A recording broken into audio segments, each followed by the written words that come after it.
चलिए बेटा, बिस्मिल्लाहिर्रहमानिर्रहीम। 2023 का पेपर स्टार्ट करेंगे। 2023 का पेपर स्टार्ट करेंगे और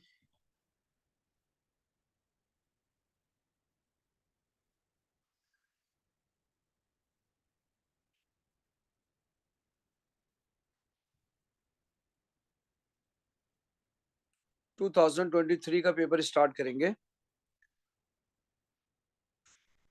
और आपका वेरिएंट है 22। ये यहीं का वेरिएंट है 22।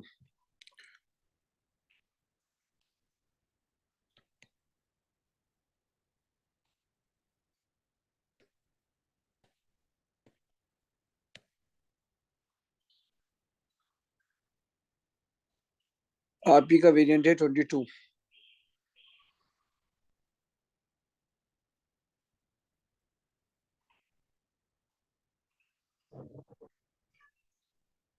टू 2022 स्टार्ट करेंगे।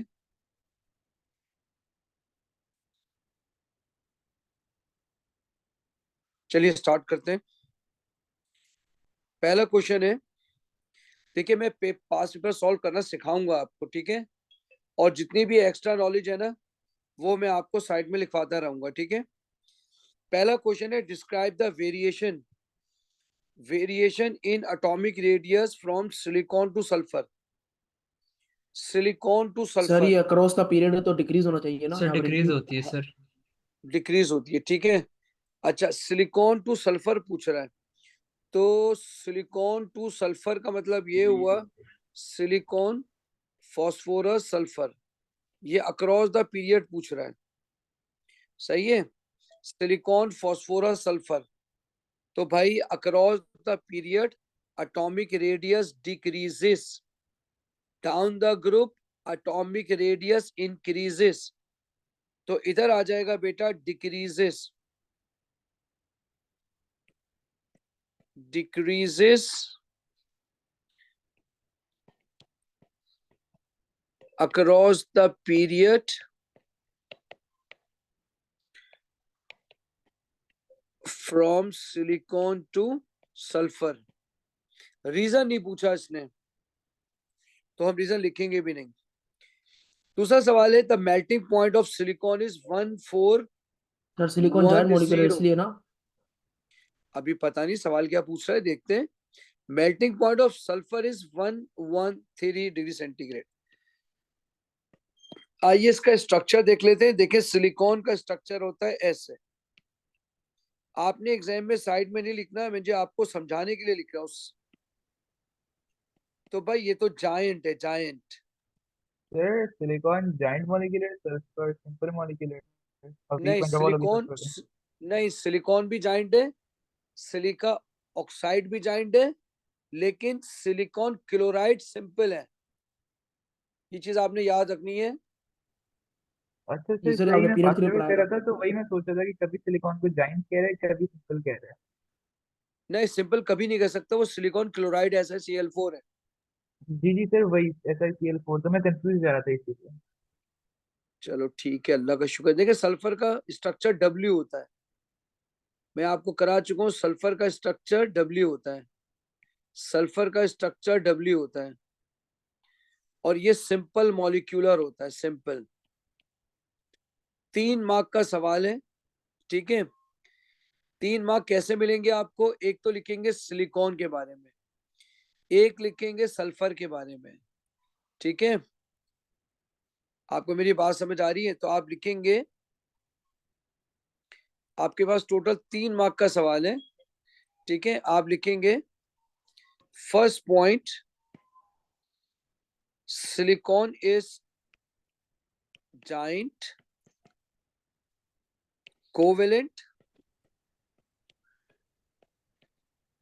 while sulfur simple covalent is simple covalent, simple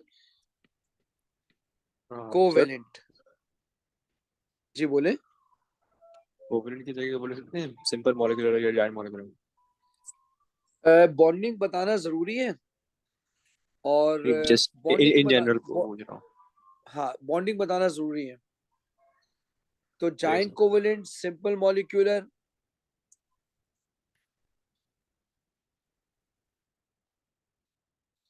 अच्छा. Number 2, silicon has covalent bonding throughout the structure. Covalent bonding throughout the structure, यानी अगर उसको Sulfur- तोड़ना हो तो कोवेलेंट बॉन्डिंग तोड़नी पड़ेगी. Covalent bonding throughout the structure. Sulfur van der Waals होगी. While sulfur has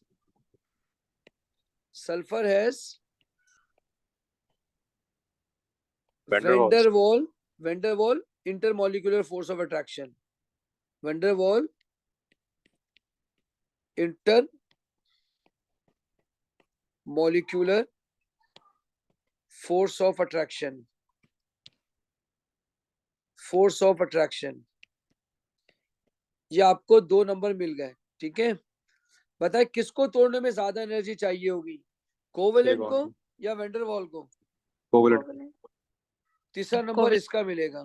तीसरा नंबर इसका मिलेगा. Covalent requires more energy. Covalent requires more energy than intermolecular force of attraction. Intermolecular force of attraction.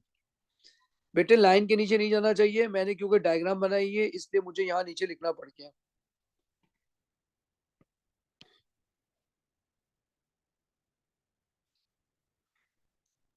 Sir वैसे line के नीचे जाए तो penalise करेगा? नहीं, वो फिर स्कैन नहीं होगा ना, नंबर नहीं मिलेंगे आपको. तो count कोशिश नहीं ये होगा. करें कि राइट और लेफ्ट बाउंड्रीज का ख्याल रखें. जहां जहां तक लाइन है वहां तक लिखें, बाकी वो स्कैन ही नहीं होगा. अच्छा, ये मेरे आंसर को उससे टैली नहीं कर सकते क्योंकि मैं जो लिख रहा हूँ ना आपको डिस्क्रिप्शन दे लिख रहा हूँ ताकि आप जब दोबारा पढ़ें तो आपको समझ आए.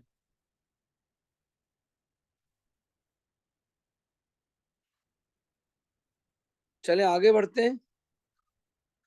आगे आपसे कह रहा है कि भाई first ionization energy of phosphorus is not shown. Total number of electron in subshell. बताइए इन एस सब शेल. बताइए सिलिकॉन में कितने इलेक्ट्रॉन होते हैं, उसकी कॉन्फ़िगरेशन क्या है? 14 होते हैं मेरे ख्याल से.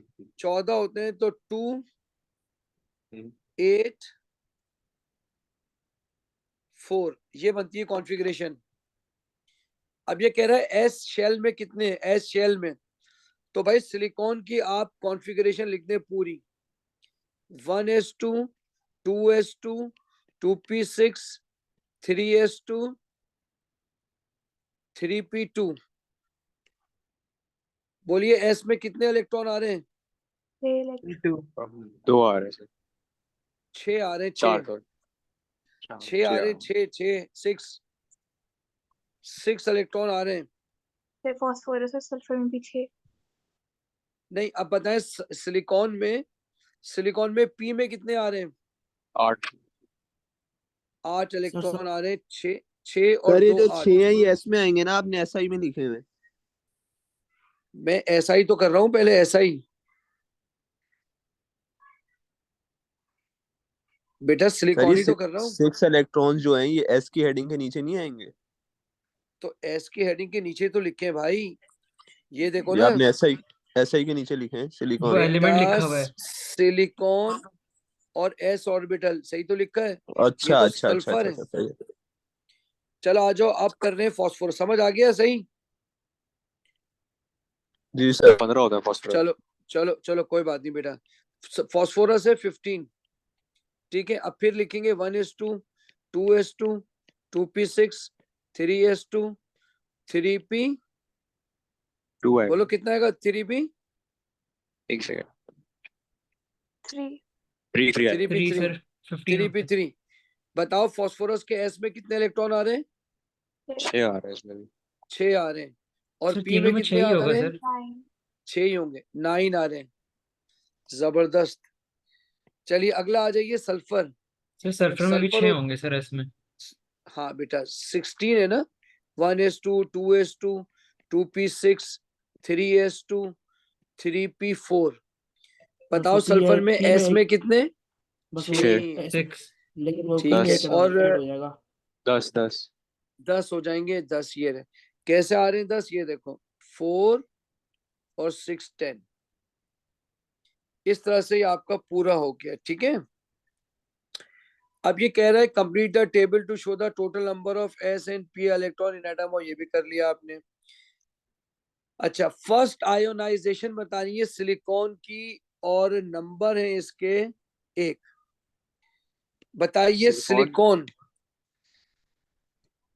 बताएं सर मेरे ख्याल सिलिकॉन। से SI लिखेंगे, नीचे गैस का डालेंगे, फिर SI बिल्कुल प्लस और E माइनस। बिल्कुल सही है। सिलिकॉन रिएक्टेंट साइड में गैसियस आएगा, सिलिकॉन रिएक्टेंट साइड में के बाद प्रोडक्ट साइड में भी गैसियस आएगा, लेकिन +1 चार्ज के साथ। क्यों? सर और क्योंकि एक इलेक्ट्रॉन निकल जाएगा ना। इलेक्ट्रॉन निकाला गया है।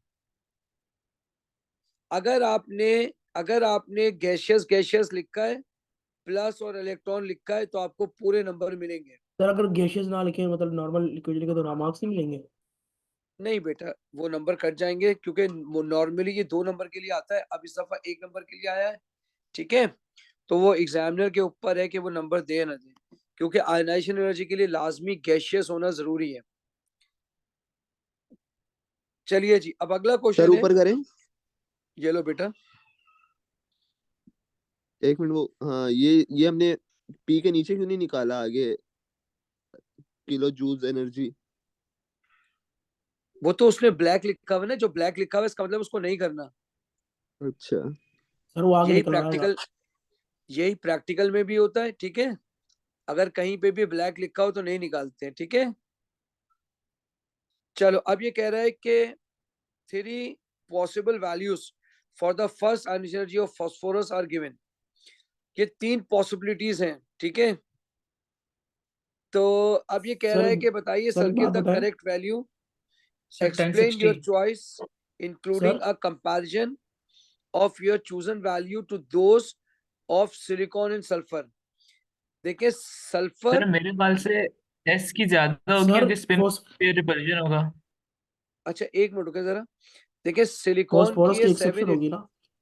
बेटा 1 मिनट रुकेंगे। देखिए सिलिकॉन की है 786, ठीक है। अक्रॉस द पीरियड बढ़ती है, लेकिन 1 मिनट जरा सुनिएगा। मैंने आपको कराया था बीबी अम्मी नॉप्स।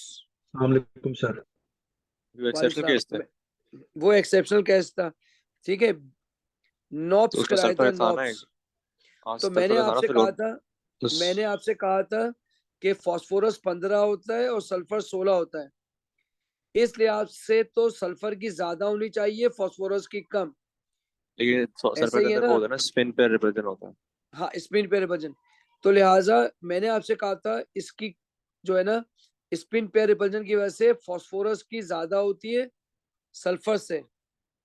तो आपको मालूम होना चाहिए फास्फोरस की ज्यादा होती है। तो बताएं इन तीनों में से 1000 से ऊपर कौन सा है? 1000, वो तीसरा वाला। तीसरा 1060। तीसरा। आपको मेरी बात समझ आ गई है? जी सर। क्या लिखेंगे reason? Because spin per sulphur का repulsion, the sulfur ionization is lower than phosphorus. Sir पहले तो अच्छा, ये बताएंगे ना कि शेल में कितने इलेक्ट्रॉन्स हैं, और फिर हम एक्सप्लेन करेंगे कि स्पिन पे रिपल्जन होती है। हाँ सर हम अच्छा, बता सर सकते अच्छा। हैं पहले सिलिकॉन से ज्यादा है, क्योंकि प्रोटॉन नंबर न्यूक्लियर चार्ज वाला, और फिर स्पिन पे रिपल्जन से सपोर्ट। बिल्कुल सही कह रही हैं आपने, बिल्कुल सही कहा, ठीक है। अच्छा देखिए, आपके पास मसला ये है कि आपको बताना है सिलिकॉन के हिसाब से और सल्फर के हिसाब से। मेरे प्यारे बच्चों, जरा मेरी बात गौर से सुन लेना। देखो, अगर आप जो बोल रहे हो ना, आप सब ज्यादातर बोल रहे हो सल्फर के हिसाब से, सिलिकॉन को भूल गए। आपको 2 नंबर मिल जाएंगे, सिलिकॉन का नहीं बताएंगे ना, तो सिलिकॉन का भी बताना है। बताइए सिलिकॉन में ज्यादा प्रोटॉन है या फास्फोरस में? फास्फोरस में एक ज्यादा है। फास्फोरस में। तो पहले कंपैरिजन करेंगे आप phosphorus and silicon, nuclear charge phosphorus and silicon का कंपैरिजन, ठीक है। तो बताइए इसके प्रोटॉन है 15 और सिलिकॉन के प्रोटॉन होते हैं मेरे ख्याल में 14। 14 होता है।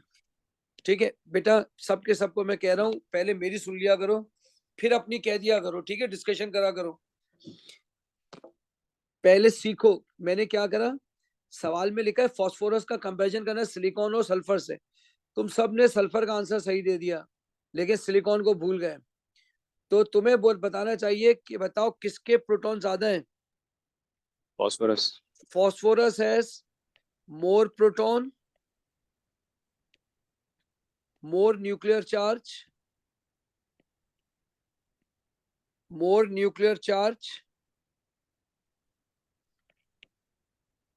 than silicon। तो बताओ किसमें ज्यादा अट्रैक्शन होगी। फॉस्फोरस। तो ये एक नंबर हो गया।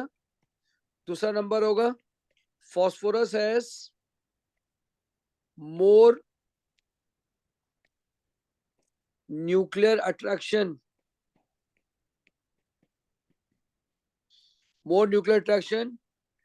to attract valence electron, hence ionization energy of phosphorus is greater than ionization energy of silicon। ये 2 नंबर हो गए आपके, ये 2 नंबर हो गए। बोले बात समझ आ गई है नहीं आ गई है। जी सर। अब अगले जो 2 नंबर मिलेंगे ना आपके, वो मिलेंगे आपको फास्फोरस और सल्फर के,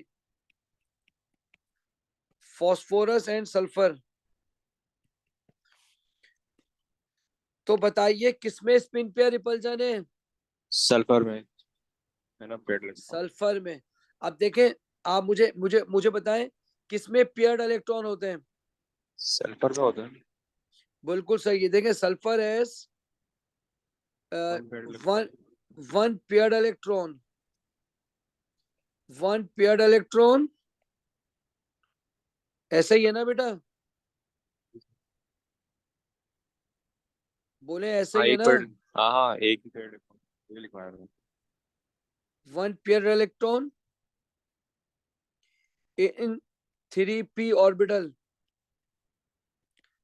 ये देखें आपने ऊपर ही तो लिखवाया भी मुझे सल्फर का, ये लिखा हुआ देखें सल्फर 3p4 है, सल्फर 3p4 है भाई। 1 स्पिन पेयर 2 रिपल्जन होगी। 3 4 सल्फर में इन 3p पेयर्ड इलेक्ट्रॉन है।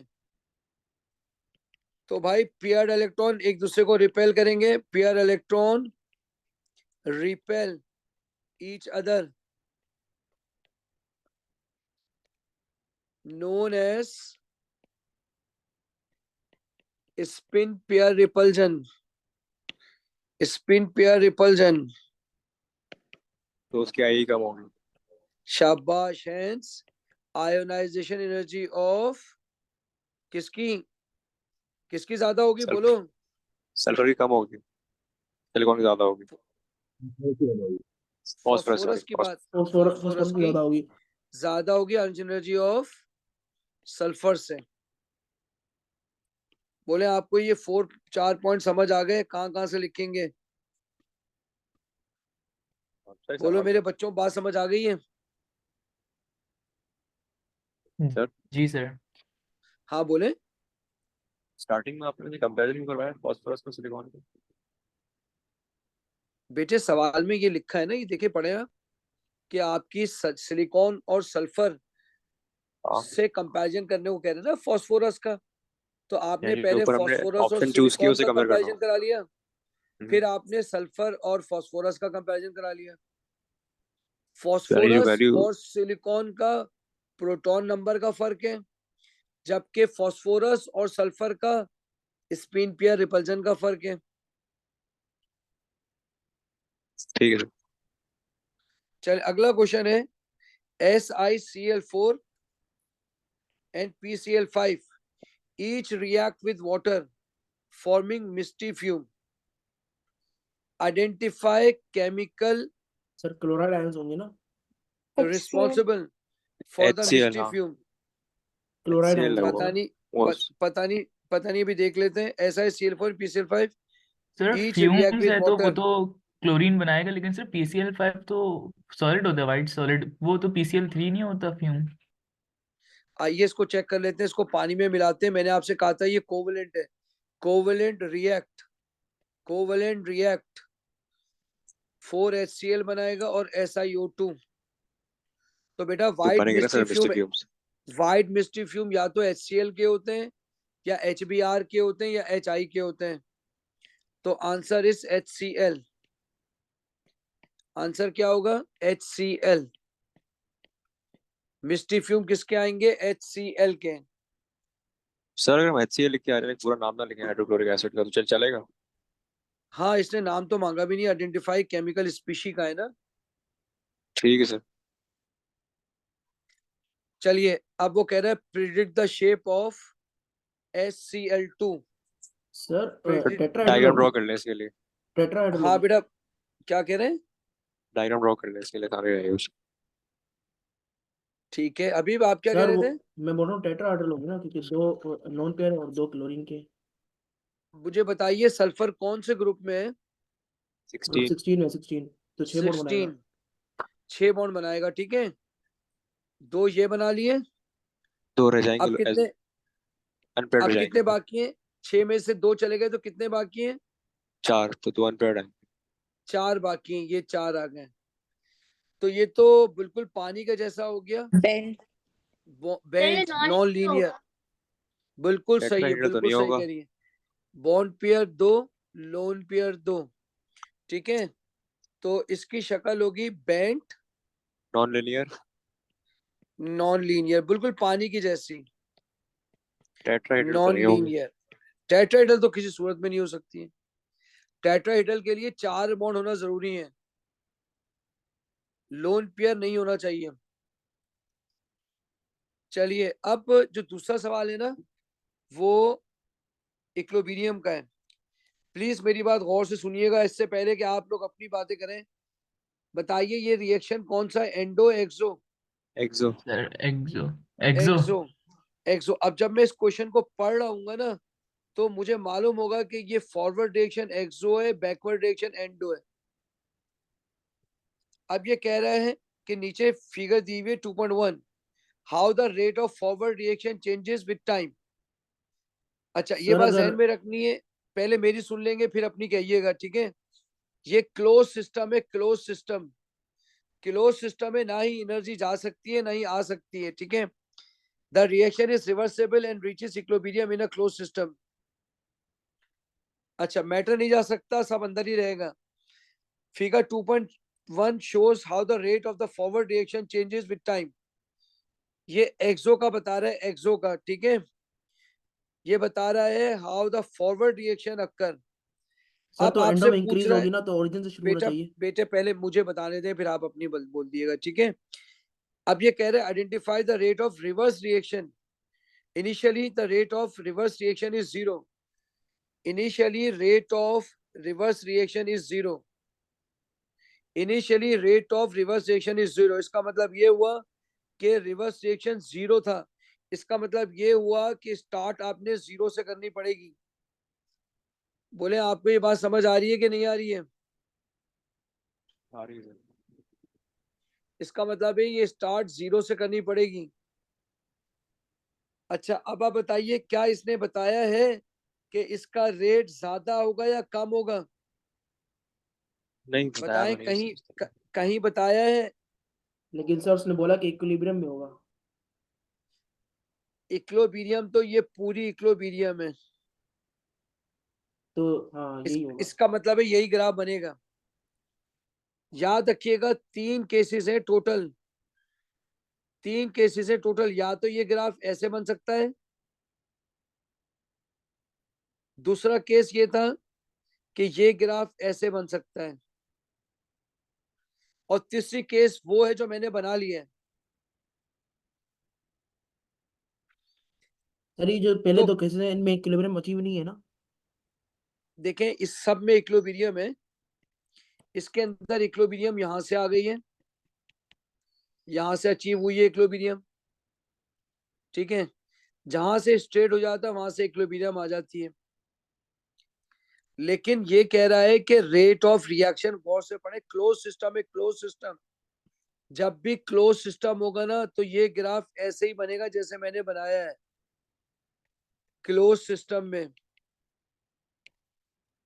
मैटर जा ही नहीं रहा ना, मैटर तो कहीं जा ही नहीं रहा है। मेरे बच्चों बोलो, समझ आ रही है नहीं आ रही है? तो क्लोज सिस्टम होगा, दोनों का रेट सेम होगा, राइट? सर ये बाकी दो जब ग्राफ भी कब बनेंगे? बेटे, बाकी दो ग्राफ उस रोज में बनेंगे कि जब आपका जो है क्लोज सिस्टम ना हो ना, जब आपके जो प्रोडक्ट है, जो रेट है, आप गौर से देखें, पहले वाले में रेट कम हो रहा है, ये वाले में रेट देखिए कम हो रहा है, और इसमें रेट बढ़ रहा है। तो ये क्लोज सिस्टम तो नहीं हो सकता ना। सही है बोले बात समझ आ रही है? जी। ये क्लोज सिस्टम का ग्राफ है। सर ये सेकंड बोलो वाला, ये जो बेटा, दूसरा वाला है। सेकंड वाला ये हुआ कि देखो, ऊपर से तो रेट कम हो रहा है और नीचे से रेट बढ़ रहा है, ठीक है। लेकिन वो दोनों के दोनों मीट नहीं कर रहे। आपको मेरी बात समझ आ रही है कि नहीं आ रही है? बोले। तो सर रीजन क्या होगा मीट ना करने का? जी आ गई समझ। देखें, मैं आपको इस ग्राफ को लेबल कर देता हूँ, फिर आप पूछें, ठीक है। देखें, ये रिएक्शन होता है फॉरवर्ड का, ठीक है। ये है फॉरवर्ड रिएक्शन, ठीक है। और ये जो नीचे वाला से ऊपर जा रहा है, ये आ रहा है बैकवर्ड रिएक्शन। बैकवर्ड रिएक्शन जो रेड से बताया है, ये जो है ये इक्विलिब्रियम पहुंच गया है, इक्विलिब्रियम रीच्ड। ये टाइम सेकंड में होना चाहिए, ये मोल पर सेकंड होना चाहिए। अच्छा, जो ये वाला ग्राफ है, ये वाला, इसमें ये रिएक्टेंट है, ये रिएक्टेंट है, ये प्रोडक्ट है। ये जो लाइन आ रही है ना, ये वाली लाइन, इसमें आप लिखेंगे कांस्टेंट कंसंट्रेशन है, कांस्टेंट कंसंट्रेशन। बोले इसमें कहीं पर भी कांस्टेंट कंसंट्रेशन लिखी हुई है? नहीं सर। नहीं एट इक्विलिब्रियम। इसलिए ये ग्राफ नहीं हो सकता है। सर और नीचे वाला? या नीचे वाले का तो मतलब ही यही है कि ये दोनों कभी एक दूसरे से मिले ही नहीं है ना। तो ये क्यों अचीव हो सकता है इस ग्राफ में?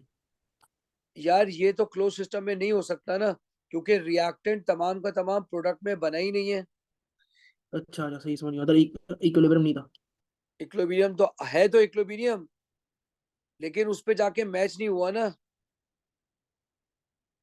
हाँ सही सर, समझ गया। ज्यादातर यही सवाल यही होते हैं जैसे मैंने करा है। तुमको मेरी बात समझ आ रही है? ठीक है सर, सर आगे एक बढ़े बार सर। दोबारा ये बता ये देंगे राइट साइड पे कौन से ग्राफ्स हैं? देखो, जो तुम्हारे पास सवाल आया है ना, वो ये आया है कि क्लोज सिस्टम में, ठीक है। देखो, जब भी क्लोज सिस्टम में बनेगा ना, तो ये वाला ग्राफ बनेगा जो मैंने बनाया है। आपको मेरी बात समझ आ रही है? जी सर। और जो दूसरा वाला ग्राफ मैंने बनाया है, वो जो ये वाला ग्राफ है, इसमें यहाँ पर कांस्टेंट कंसंट्रेशन आ रही है। अगर तुम ये वाला देखोगे ग्राफ, तीसरा वाला, ये सारे ग्राफ इक्विलिब्रियम के, ये रिएक्टेंट है, ये प्रोडक्ट है, और ये इक्विलिब्रियम आ गया है। अब देखो ना, तीनों में फर्क है ना, तीनों में फर्क है, तीनों में फर्क आ रहा है, तीनों ग्राफ में फर्क आ रहा है ना भाई। ये वाला रिएक्टेंट की कंसंट्रेशन कम हो रही है, कम हो रही है, यहाँ सर प्रोडक्ट की कंसंट्रेशन एक बढ़ बात रही तो है। बताएं, एक बात तो भाई बताएं, पहले मेरी बात खत्म होने दिया करो ना यार। एक बात तो बता देना। बेटा मेरी बात तो खत्म होने दो पहले। अच्छा पहली बात खत्म होगी तो आप बात करोगे ना। मैं ये कह रहा हूँ देखो, ये इस केस का ये मतलब है कि रिएक्टेंट की कंसंट्रेशन कम हो रही है लेकिन प्रोडक्ट के बराबर कभी नहीं आई। अच्छा ये वाली जो है ना, प्रोडक्ट की कंसंट्रेशन बढ़ रही है लेकिन ये दोनों की अमाउंट कभी भी बराबर नहीं आई। इक्विलिब्रियम आ गई है, अमाउंट बराबर नहीं आई है। अब इसका क्या रीजन है? इसका मतलब ये हुआ कि ये क्लोज सिस्टम नहीं है। इसका मतलब ये हुआ ना कि तमाम का तमाम रिएक्टेंट प्रोडक्ट में कन्वर्ट ही नहीं हो रहा। अब इसमें देखो रिएक्टेंट कम हो रहा है, कम हो रहा है, कम हो रहा है, इसमें प्रोडक्ट बन रहा है, बन रहा है, बन रहा है, पर दोनों की अमाउंट बराबर नहीं है। यहाँ क्लोज सिस्टम है, इसके अंदर देखो ये दोनों बराबर एक दूसरे से मिल रहे हैं। इसका मतलब है दोनों का रेट बराबर है, रेट ऑफ फॉरवर्ड भी, रेट ऑफ बैकवर्ड भी। बोलो आपको मेरी बात समझ आ रही है? जब भी क्लोज जी सिस्टम में सर। आएगा तो ग्राफ ऐसे बनेगा, याद रखना। सर अब ये पूछो दूसरा अभी वाला क्या। जो है इसमें रिएक्टेंट से ज्यादा प्रोडक्ट बन रहा है ना? देखो इसमें ये वाला जो केस है ना, इसमें रिएक्टेंट तो कम हो रहा है, कम हो रहा है, कम हो रहा है, कम हो रहा है, कम हो रहा है, लेकिन इन दोनों की अमाउंट बराबर नहीं हो रही है। हालांकि रिएक्टेंट कम हो रहा है ना और प्रोडक्ट बढ़ रहा है। एक वक्त ऐसा आना चाहिए कि प्रोडक्ट की अमाउंट ज्यादा हो जाए और रिएक्टेंट की कम हो जाए। अगर ऐसा नहीं हो रहा है तो ये वाला ग्राफ बनेगा। अगर रिएक्टेंट कम हो रहा है, कम हो रहा है, कम हो रहा है, कम हो रहा है, और प्रोडक्ट बढ़ रहा है, बढ़ रहा है, बढ़ रहा है, बढ़ रहा है, और रिएक्टेंट से ज्यादा हो जाए तो ये वाला केस होता है। ये दोनों के दोनों ओपन सिस्टम है जबकि इसके अंदर क्लोज सिस्टम है और ये दोनों एक साथ ही आ जाएंगे। बोले बात समझ आ रही है? जी सर। जब भी rate of forward is equal to rate of backward आ जाएगा ये ग्राफ बनता है। देखे दोनों बराबर हैं।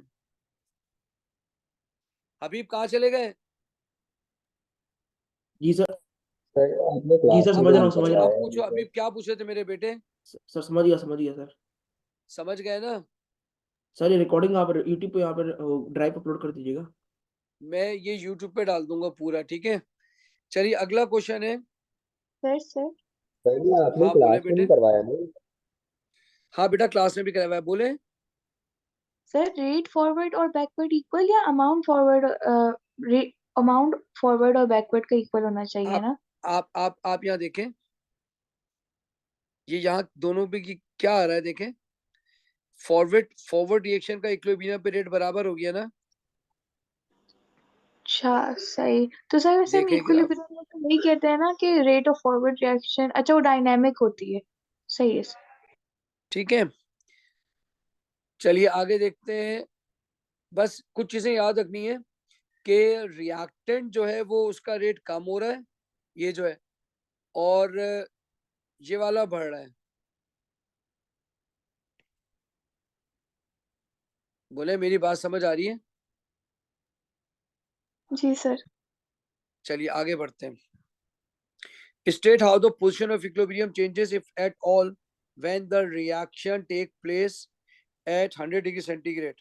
पहले कितने पे हो रहा था? 25 पे। 25 पे।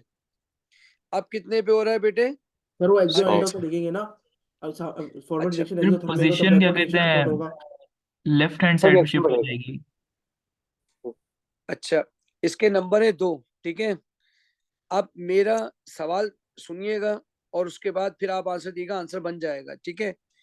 देखिए पेपर 2 के अंदर टू द पॉइंट लिखेंगे तो नंबर मिलेंगे, हाय माय शाय करेंगे नंबर नहीं मिलेंगे। आपको पता होना चाहिए इसकी जो इंथैल्पी है वो -7.2 है, 7.2 है। डेल्टा एच -7.2 है। ये रिएक्टेंट है, ये प्रोडक्ट है। बताइए ये एक्सो है कि एंडो है? एक्सो। एक्सो। तो इसका मतलब है ये एक्सो, ये एंडो। बताइए इनकी स्पेलिंग क्या होती है? इनकी आईएन होती है। IN इन। मैंने आपको DI बताई थी, IN in, EN in. When you increase the temperature, it favors endothermic reaction. तो बैकवर्ड साइड से अगर होगी उल्टे हाथ पे जाएगा इक्विलिब्रियम। मैं जो आपसे कह रहा हूँ आपको बात समझ आ रही है? When you increase the temperature it favours endothermic reaction. बोले आपको मेरी बात समझ आ रही है? वेन एवर, इन की स्पेलिंग होती है आई एन या E N. Whenever you increase the temperature it favours endothermic reaction. ये आपने याद कर लेना जुमला, whenever you increase the temperature it favours endothermic reaction. I N in, E N in, I N in, E N in. Whenever you increase the temperature it favours endothermic reaction. चलिए अब इसका answer लिखते हैं। बताइए temperature increase कर रहे हैं तो वो कौन सा रिएक्शन को फेवर करेगा? Backward backward reaction reaction endo को। को। एंडो लिखेंगे, एंडो। बैकवर्ड शेकवर्ड कुछ नहीं करेंगे, ठीक है? तो आप लिखेंगे when increase the temperature. Sir जी बोले। ये इंडिकेट नहीं करना होगा कि कौन सी साइड एक्सो है कौन सी साइड एंडो है। वो तो बाकी बाद में करेंगे ना, हमने ऊपर लिख तो दिया एक्सो एंडो। नहीं फिर भी अगर आप लिख रहे हैं लाइक तो आपको बताना पड़ेगा ना कि अगर बैकवर्ड साइड क्लियर कर रहा है तो एंडो साइड है। यार मैंने भी लिखा नहीं है ना, मैं तो आपको स्टेप बाय स्टेप बताऊंगा ना। 2 नंबर का सवाल है ना बेटे, तो भाई 1 सर नंबर ठीक कहाँ है से सर। मिलेगा? पहला नंबर ये मिलेगा बता when increase the temperature it favours endothermic reaction. In की spelling I N in, E N in. When increase the temperature it favors endothermic, it favors endothermic। Endothermic is backward reaction, so backward reaction is supported. हाँ ये चीज endothermic. अब बताओ endothermic कहां पर है? Backward, backward. Backward. अब लिखोगे backward, it favours backward, left hand side, reactant side. बोलो बात समझ आ रही है? बोले बात समझ आ रही है? जी जी सर। सर। जी sir. When you increase the temperature, it favors endothermic reaction, which is backward, left hand side, reactant side। बात समझ आ रही है? अब उसके बाद ये लिखोगे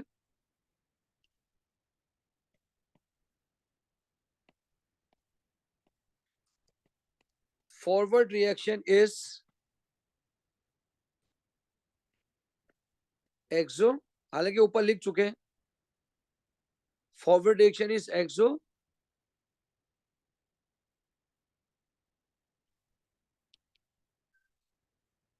which is unfavorable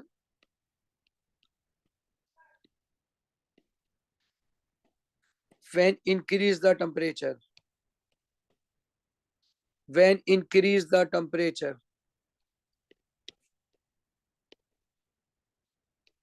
अगर ये डिक्रीज का होता तो उसको उलट लिख देते। बोले आपको मेरी बात समझ आ रही है कि नहीं आ रही है बेटे?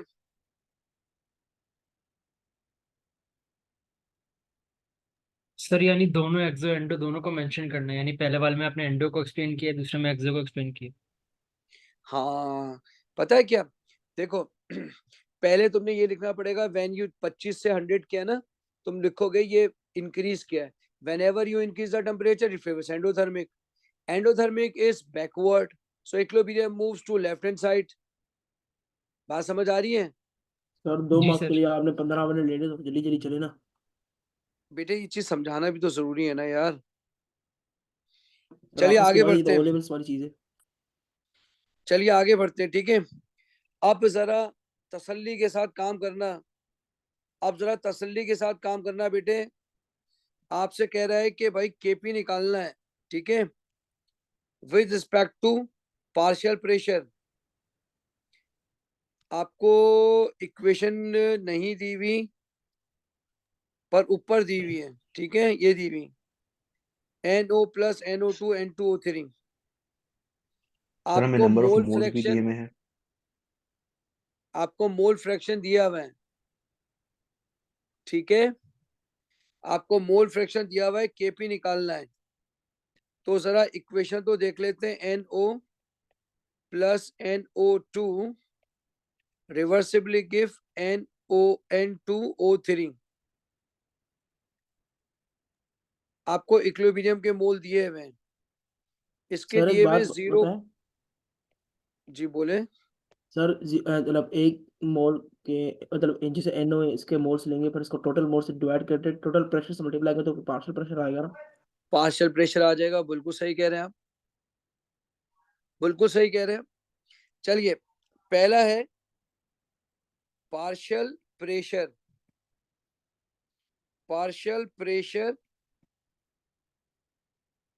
ऑफ NO, सही है। जरा टोटल मोल तो निकालने कितने आ रहे हैं, टोटल मोल, शाबाश बेटा, टोटल मोल निकालना कितने आ रहे हैं, 0.605 प्लस 0.605 प्लस 0.390, 1.6 1.6 1.6, 3 से 4 डेसिमल तक काम करते हैं, 1.60 मोल। तो भाई इसके मोल है 0.605 डिवाइडेड बाय 1.60। बताइए क्या आपको टोटल प्रेशर दिया हुआ है? जी सर, ऊपर 101 कितना दिया हुआ है बेटे? 101 kilo pascal. 101 kilo pascal, 101 kilo pascal. तो भाई 101 किलो पास्कल, बताइए कितना आंसर आएगा इसका बेटा?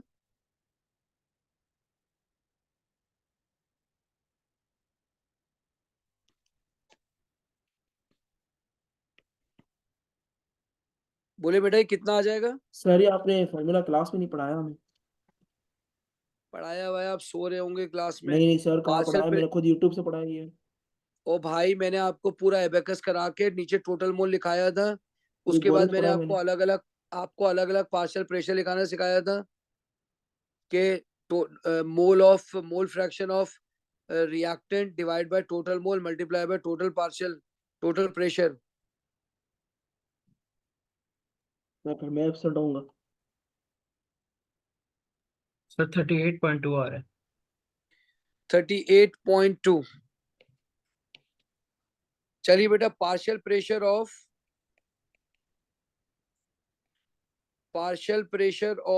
NO2, तो सेम सेम ही होगा। होगा सर। वो भी सेम ही होगा, 38.2। चलिए बेटा, पार्शियल सर प्रेशर निकालिए। जी बोले। सर ये फॉर्मूला दोबारा समझा दें। देखिए मैं आपको पार्शियल प्रेशर का फॉर्मूला लिख देता था, ठीक है। पार्शियल प्रेशर ऑफ N2O3, देखें, बताएं इसके मोल फ्रैक्शन कितने आ रहे हैं? 0.390। 0.390।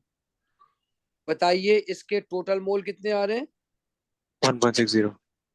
1.6। बताइए टोटल प्रेशर कितना दिया हुआ है? 101 किलो पास्कल। 101 kilo pascal. आप चेक करेंगे, मैंने अच्छे खासे न्यूमेरिकल कराए इसके, ऑनलाइन में भी 24.6। करा, हाँ ऑनलाइन में भी कराए थे पार्शियल प्रेशर के, और उसके भी कराए थे। केपी के न्यूमेरिकल है ये, केपी के न्यूमेरिकल। बेटा कितना आ रहा है? 24.6। 24.6। Sir 24 point. जी बेटे। सर हम लोग दोनों के प्लस करके NO और NO2 के प्लस करके 101 से माइनस कर सकते हैं। बेटे वो तो फिर हमें मालूम है, लेकिन हमें तो पार्शियल प्रेशर निकालना है ना सबका, सही। हमें तो पार्शियल प्रेशर निकालना है ना। ये सारे मोल फ्रैक्शन दिए हुए हैं, ठीक है। इन तमाम मोल्स को इक्विलिब्रियम पे जो मोल्स है ना, आप हर एक को टोटल से डिवाइड करके मल्टीप्लाई बाय टोटल प्रेशर कर दें। अब सर फॉर्मूला आएगा। हाँ बेटा बोले। आंसर वेरीफाई कर देंगे, सही है कर देंगे। अभी करते हैं, फिर उसके बाद देखते हैं ना बेटे। Partial pressure of N2O3 divided by partial pressure of NO, partial pressure of NO2। तो N2O3 निकाला था आपने 24.6, और फिर 13.2 निकाला था स्क्वायर्ड। 38.2। बोलना बेटा कितना आ रहा है? 0.0169। 0.0169, 0.0169। अब आ जाओ इसकी यूनिट पे ना बेटा, ऊपर देखो किलो पास्कल, नीचे देखो किलो पास्कल, फिर इधर भी किलो स्क्वायर्ड पास्कल, तो माइनस किलो वन हो पास्कल जाएगा, kilo sir pascal, minus kilo pascal आएगा, इनवर्स आएगा। माइनस बिल्कुल सर किलो पास्कल का बिल्कुल इनवर्स आएगा। किलो पास्कल का इनवर्स आ जाएगा, बिल्कुल सही कहा। अभी मेरे बेटे पहले क्या सर करोगे, एक मिनट रुक जाना बेटे, पहले अभी तुम्हें आवाज आ रही है? जी सर मैंने देखा हुआ है, सारा देख रहा हूँ। देखो पहले तुमने टोटल मोल इसके सबके टोटल को ऐड करा, टोटल मोल आ गए, ठीक है।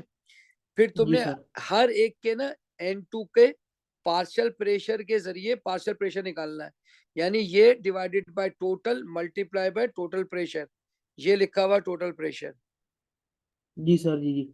सही है। तमाम के पार्शियल प्रेशर निकाल के इस फॉर्मूले में पुट करके निकाल लिए। सर हसन एक क्या बात कह रहे बताएं थे बेटे आप?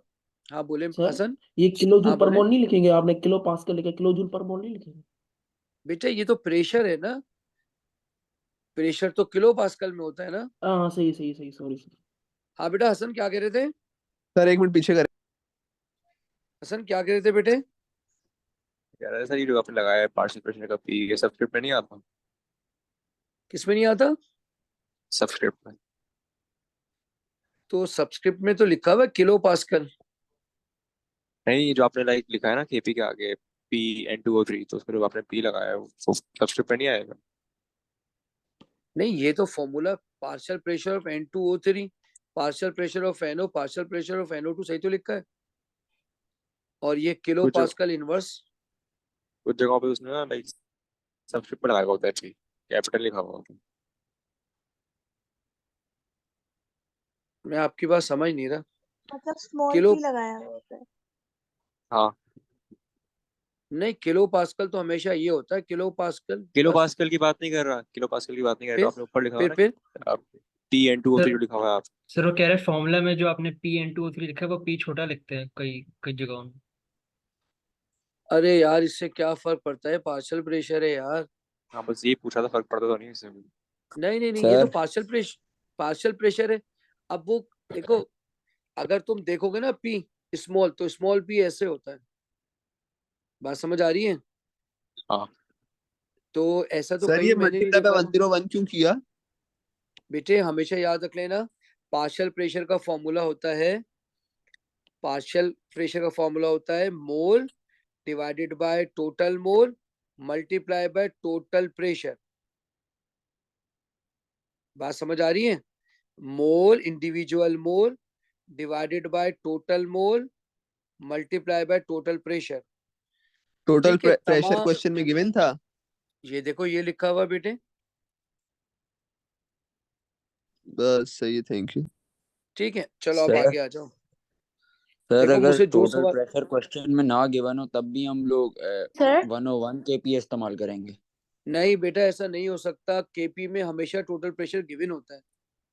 अच्छा, और सर ये नहीं ठीक है होगा कि हम लोग किलो हाँ पास्कल को हाँ। पास्कल में कन्वर्ट करें, नहीं और बेटा ऐसा 101 उसने इंटू कहीं, 10⁻³ नहीं नहीं नहीं ऐसा कोई कंडीशन है ही नहीं। अगर आप सारा किलो पास्कल में करके एंड में किलो पास्कल दे रहे तो भी कोई मसला नहीं है। अगर आप अच्छा किलो पास्कल समझ को गए। पास्कल में करके सारा आंसर, देखो असल ताल्लुक है कि आपको किस यूनिट में दिया है ना सवाल में, आपको सवाल में किलो हम्म, पास्कल में दिया है, तो आपने पूरा ठीक है काम किलो पास्कल में करना है। सर ये केपी का ठीक है। फॉर्मूला क्या है? बेटा केपी का फॉर्मूला होता है पार्शियल प्रेशर ऑफ प्रोडक्ट, ये देखो प्रोडक्ट का, divide by partial pressure of reactants, ये देखो रिएक्टेंट्स। सही है, समझ आ गई। ठीक है चलो आगे आ जाते हैं। Which one identify one natural process and one man made process that cause the formation of atmospheric NO2। ठीक है लाइटिंग मैंने और आपको नेचुरल बता, सर लाइटनिंग मैंने एक्टिविटी आ जाएगा। मैंने आपसे कहा था दो जगहों पे होता ही है, ठीक है नाइट्रोजन, एक आसमानों पे होता है लाइटनिंग में, और और कंबशन होता कंबस्टिंग है इंजन। कंबशन इंजन में। इंजन। हाँ ठीक है तो ये तो कोई सवाल ही नहीं था, बच्चों वाला सवाल था। नेचुरल प्रोसेस लाइटनिंग में होगा और मैन मैन मेड में होगा combusting engine. Internal internal combustion internal combustion in car engine और इंजन। चलिए अगला सवाल है, डिफाइन फ्री रेडिकल। बताइए फ्री रेडिकल क्या होते हैं बेटा? वो जिसके बाद अनपेयर्ड जिसके अनपेयर्ड इलेक्ट्रॉन होता है, unpaired electron, energetic particle with unpaired electron with one unpaired electron। चलिए अगला क्वेश्चन है, NO2 has a catalytic role in the oxidation of atmospheric sulfur dioxide। मैंने आपको हवाई कैटलिस्ट कराया था, अब आप अंदाजा कर लें कि मैंने हवाई कैटलिस्ट कराया था, पूरा हवाई कैटलिस्ट आ गया। अब मेरी बात गौर से सुनिएगा, आपसे कह रहे हैं बताओ कैसे NO2 ऑक्सीडाइज करता है सल्फर डाइऑक्साइड को। तो आप क्या लिखेंगे, NO2 सल्फर डाइऑक्साइड के साथ रिएक्ट करके सल्फर को सल्फर ट्राइऑक्साइड में कन्वर्ट करके खुद NO बन जाता है। क्योंकि अब आपको तो कैटलिस्ट सही। बताना है, NO2 कैटलिस्ट है, लिहाजा NO से दोबारा आप NO2 बनाएंगे, NO से आप दोबारा NO2 बनाएंगे। तो भाई NO2 आपने देखे, इसने कहा है NO2 कैटलिस्ट होना चाहिए, तो ये देखे NO2 कंज्यूम भी हुआ है, प्रोड्यूस भी हुआ है, तो NO2 is a catalyst. Sir ये वो हवाई कैटलिस्ट है ना, हवाई कैटलिस्ट जो कार इंजन में हमने कराया था। जी जी बिल्कुल वही है, बोले। उसका एक रीजन ये होगा कि वो रेट को स्लो करता है, रेट को तेज करता है। दूसरा ये होगा कि आपने बताया कि वो खुद बन भी रहा है, कंज्यूम भी हो रहा है और बन भी रहा है। नहीं रेट का तो इसमें कोई सवाल आया ही नहीं, तो खाली इक्वेशन मांग रहे हैं ना। लेकिन सही मुझे मांगना समझ इसने पता तो नहीं मांगा। इसने तो कहा था ना कैटालिटिक रोल बताना है, स्टेट द इक्वेशन, इक्वेशन मांगी थी ना। अच्छा अब आगे आ जाए, state one environmental consequences of the acid rain. Oxidation of atmospheric sulphur dioxide. बेटा अब आपको ये बताना है कि सल्फर डाइऑक्साइड को ऑक्सीडाइज करके SO3 बना दिया। अब वो अरे बनाएगा बेटा सल्फ्यूरिक एसिड।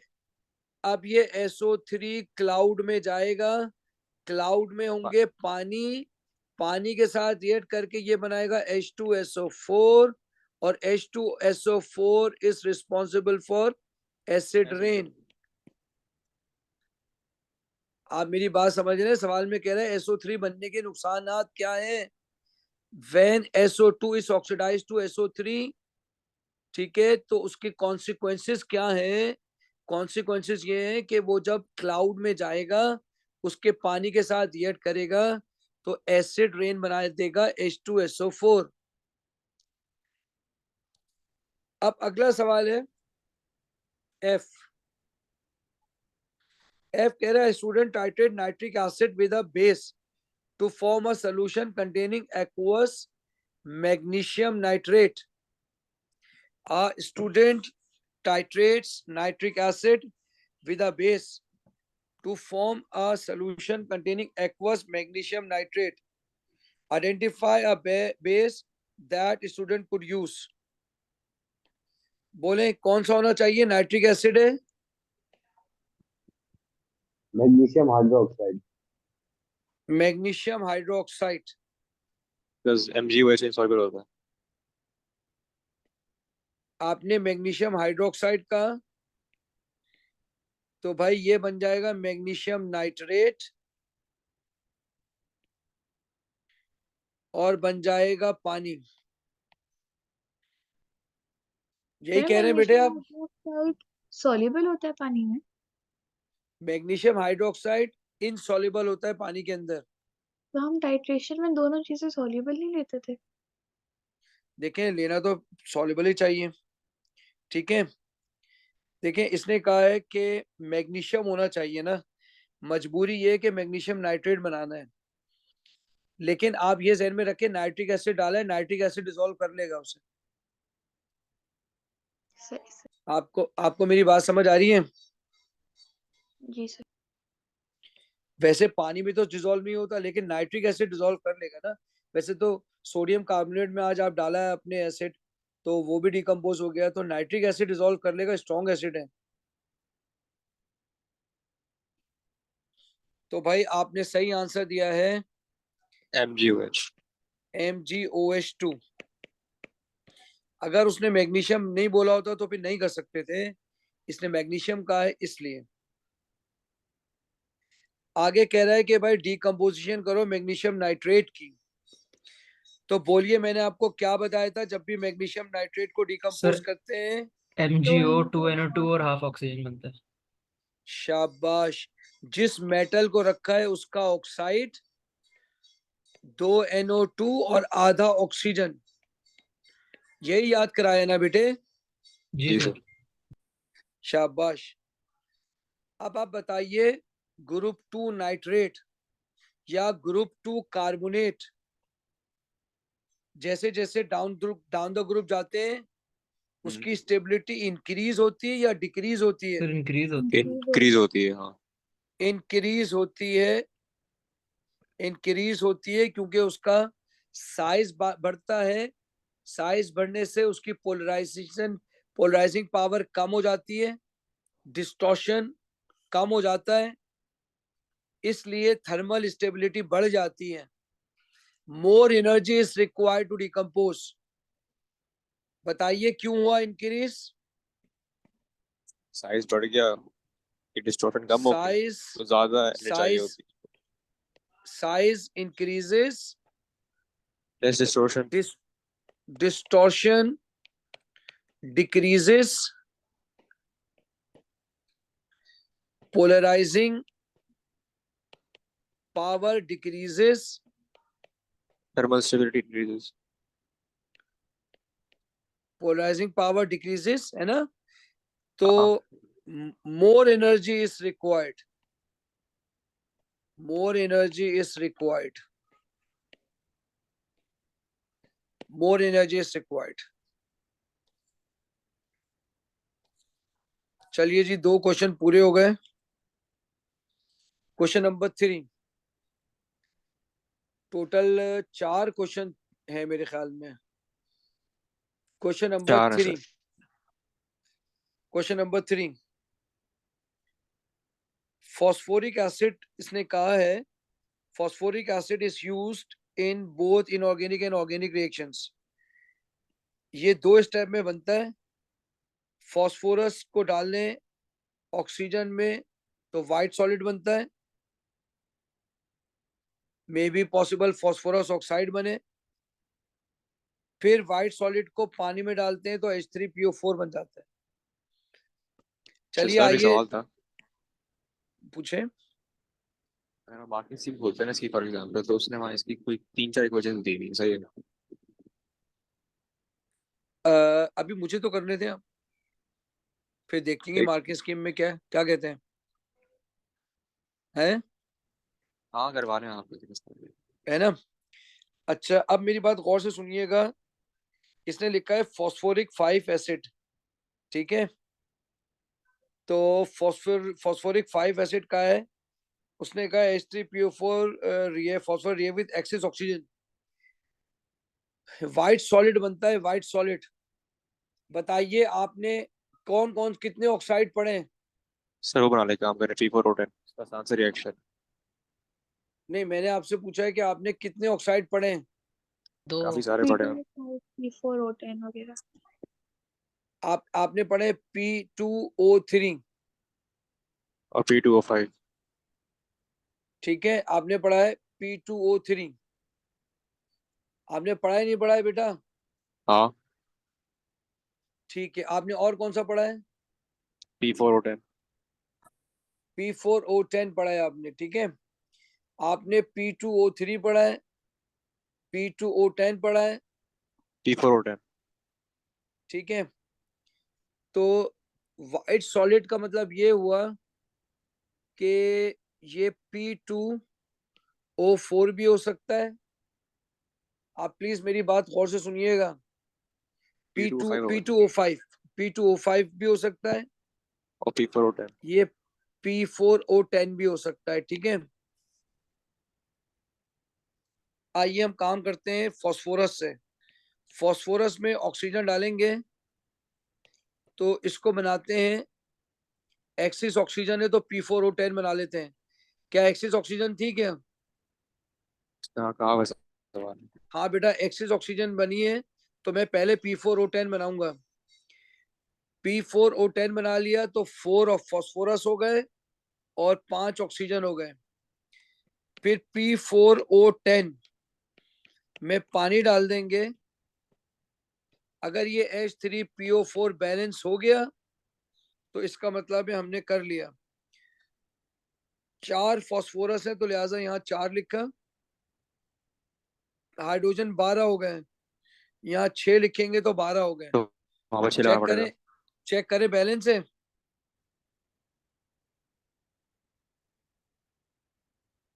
हाँ चेक सर, करें बैलेंस बैलेंस है। हो गया नहीं। सवाल। अब आपसे ये 2 नंबर के लिए कह रहा है, बताइए वीक ब्रोंस्टेड लॉरी एसिड क्या होता है? पहले तो उसने बोला है वीक और फिर बोला एसिड। याद है मैंने आपको 2 तरह से डेफिनेशन कराई थी और कहा भी था ऐसा सवाल आता है। और देखें नवंबर में आया जब मैंने आपको पार्शियली पढ़ाया था। आयोनाइज होता है पानी में। आपको याद है जब मैंने आपको पढ़ाया था उस वक्त नवंबर के एग्जाम हुए नहीं थे, ठीक है। पूरा यही क्वेश्चन आ गया, ठीक है। पहले बताएंगे एसिड क्या है, बताएं ब्रोंस्टेड एसिड क्या होते हैं? जो proton donor, proton donor, proton donor Bronsted acid. और वीक कौन से होते हैं? Partially ionised, partially ionised. आपको मेरी बात समझ आ रही है नहीं आ रही है? Partially ionised in water. अगर कोई बच्चा ऐसा लिखता है partially ionised in water and give H positive ion तो भी सही है।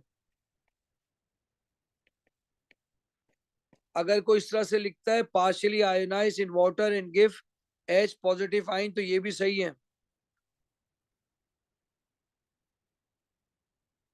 चलिए अब इंथैल्पी का एक क्वेश्चन लग रहा है, आपसे पूछा था define enthalpy change of formation. जी बोले बेटे। 1 सेकंड ऊपर करेगा, मैं स्क्रीनशॉट ले लूं। अच्छा बेटे ये लो, ये लो बेटे, इसका आंसर आप लिख सकते हैं कि acids are, Bronsted acids are those acids which partially ionize in water and give H positive ion in water। Sir चलिए अगला सवाल है define enthalpy change of formation. दो नंबर का सवाल है, ये ध्यान में रखिएगा। स्टैंडर्ड का लफ्ज नहीं लिखा हुआ, स्टैंडर्ड का लफ्ज नहीं लिखा हुआ। तो बेटा इसकी डेफिनेशन होगी enthalpy change, enthalpy change when 1 mole of a compound is formed, compound is formed। ये एक नंबर हो गया। दूसरा नंबर होगा from its constituent elements, constituent elements in their standard state। Natural state नहीं है। नहीं, गैशियस स्टेट तो एटोमाइजेशन के लिए आता है ना। नहीं नेचुरल गैसेस नहीं, नेचुरल स्टेट। स्टैंडर्ड स्टेट और नेचुरल स्टेट एक ही चीज है। सर आपने बोला था स्टैंडर्ड, स्टैंडर्ड नहीं लिखना होता जब स्टैंडर्ड नहीं लिखा हुआ क्वेश्चन में। स्टैंडर्ड, हाँ बेटा स्टैंडर्ड कंडीशन नहीं लिखा आपने ना, स्टैंडर्ड स्टेट लिखा है। किसी भी इंथैल्पी के लिए स्टैंडर्ड स्टेट का होना जरूरी है, वरना वो इंथैल्पी नहीं कहलाती ना। इन देयर स्टैंडर्ड स्टेट, यानी अगर सॉलिड है, पानी जैसे लिक्विड होता है तो वो लिक्विड ही हो हमेशा ना। बोले बात समझ आ रही है? सर मतलब कंडीशन लिखने स्टैंडर्ड की कंडीशंस पे स्टेट बेसिकली। नहीं, कंडीशन तो वो होती है ना कि 25 डिग्री सेंटीग्रेड, ये सब कुछ। मतलब कहने का ये कि जो रिएक्टेंट है, जो प्रोडक्ट है, वो अपनी स्टैंडर्ड कंडीशन में हो। अगर वो लिक्विड होता है तो लिक्विड हो, गैस ना हो, आइस ना हो। Okay sir. चलें, यही फॉर्मेशन में लिखते हैं, यही रिएक्शन में लिखते हैं। अच्छा, use the data in table 3.1 to calculate enthalpy change HR of the reaction 1। ये हेसिस देखें, लॉ ये लगेगा रहा ना इसके अंदर। Enthalpy change. अब इसमें हेसिस लॉ लगेगा। हम दोबारा लिखते हैं H3PO3, H3PO3 give H3PO4, give H3PO4 plus PH3, इधर भी 3 है, इधर भी 3 है। अच्छा, आपको सबकी फॉर्मेशन दी हुई है, आपको तीनों की फॉर्मेशन दी हुई है। तो हाइड्रोजन लें, फास्फोरस लें और ऑक्सीजन लें, हाँ सर, तो ये बनेगा। H3PO4 नहीं आएगा H3PO3 के साथ? क्या कह रहे हैं? H3PO4 तो लिखा है। H3PO3 में 4 नहीं आएगा? अच्छा, इससे पहले 4 लिखो ना, ये कह रहे हैं ना? हाँ। ठीक है बेटा, सही बिल्कुल आपने कहा। देखिए, इससे ये बनेगा और इससे ये बनेगा, है ना? नीचे वाले को बैलेंस करना जरूरी नहीं है, ठीक है? इसका नाम रखें H1। बताएं इसकी फॉर्मेशन कितनी दी हुई है? 4 टाइम्स हो जाएगा। ठीक है, कितनी दी हुई कितनी है H3PO3 की? -972। -972। शाबाश। चलें जल्दी से बताएं दूसरे वाले का। इसका नाम रख देते हैं H2। इसको 3 से मल्टीप्लाई करेंगे बेटा, कितना है H3PO4? -1281। -1281। इसको भी बता दिए, PH3 की कितनी 9 है? 9। 9 है, ठीक है, 9। किसी से मल्टीप्लाई करने की जरूरत नहीं है, H4 मालूम करना है। तो बताइए रिजल्टेंट कौन सा होगा? H2 + H3 होगा। H3 हाँ। शाबाश, H2 + H3 रिजल्टेंट हो गया। Resultant is equal to sum of all enthalpies. बेटे रिजल्टेंट क्यों हुआ? क्योंकि यूं जाके यूं जा रहे हैं, शॉर्टकट यूं चले जाए, तो लिहाजा ये दो रिजल्टेंट हो गए, H2 H3 रिजल्टेंट हो गए। आइए सर जो इसकी वैल्यूज शॉर्टेस्ट डिस्टेंस पे होता है इसको रिजल्टेंट लेते हैं। हाँ, शॉर्टेज डिस्टेंस भी रिजल्टेंट ही है। तो बेटा 3 times -1281 plus 9 is equal to 4 times -972 plus H4 is required. बोले बेटा H4 कितना आ रहा है? 54। इससे 4, हाँ 54 54। प्लस में आ रहा है माइनस में आ रहा है बेटे? प्लस पॉजिटिव 54 किलोजूल पर मोल। 54 प्लस में किलोजूल पर मोल। चलें, explain why reaction 1 is disproportionation reaction। Reaction 1 जो है वो यही है शायद, हाँ ये। चलिए आइए, डिस्प्रोपोर्शनेशन रिएक्शन क्यों है, आइए देखते हैं। पहला वाला है H3PO3, उससे बन रहा है H3PO4, उससे बन रहा है PH3। आइए पहले फास्फोरस की ऑक्सीडेशन स्टेट निकालते हैं। 3H plus phosphorus plus 3 oxygen is equal to 0। 3 multiplied by 1 plus phosphorus 3 multiplied by -2 is equal to 0. 3 plus phosphorus minus 6 is equal to 0. Phosphorus minus 3 is equal to 0. Phosphorus is plus 3. अब दूसरे पे आ जाइए. 3 times hydrogen plus phosphorus 4 times oxygen is equal to 0.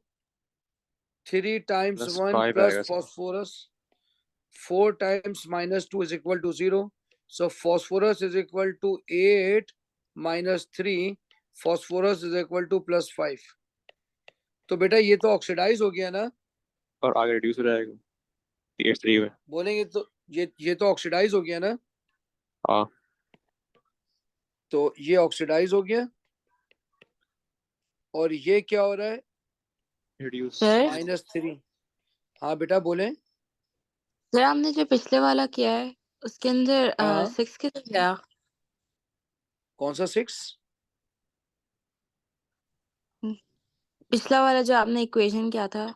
अच्छा ये देखे ना -6 + 3 -3 आ जाएगा ना.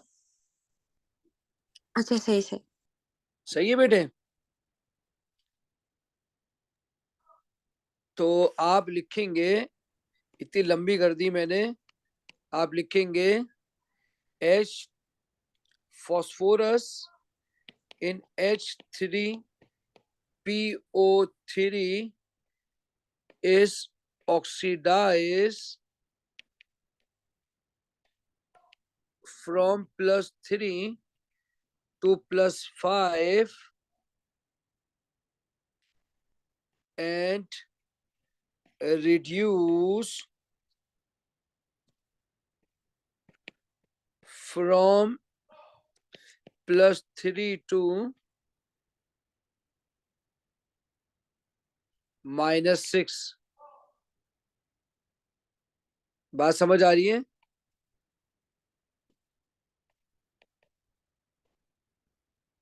बोले बेटा बात समझ आ रही है? जी. साइमल्टेनियसली. चलिए आगे बढ़ते हैं.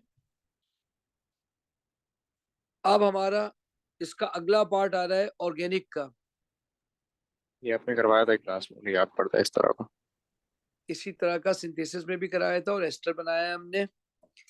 आइए आराम आराम से देखिएगा. Identify A which reacts with propene in the presence of H3PO. भाई बताएं. स्टीम. Very good. अल्कोहल बनता स्टीम है. चाहिए. स्टीम चाहिए होती है. स्टीम चाहिए होती है. 330 डिग्री सेंटीग्रेड टेम्परेचर चाहिए होता है. 6 मेगापास्कल प्रेशर. 6 मेगापास्कल ये चाहिए होता है. ये कैटलिस्ट चाहिए होता है. नाम इसका क्या होता है रिएक्शन का? हाइड्रेशन.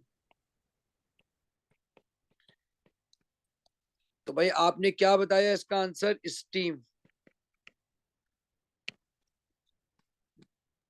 बिल्कुल सही सर बताया आपने. स्टीम.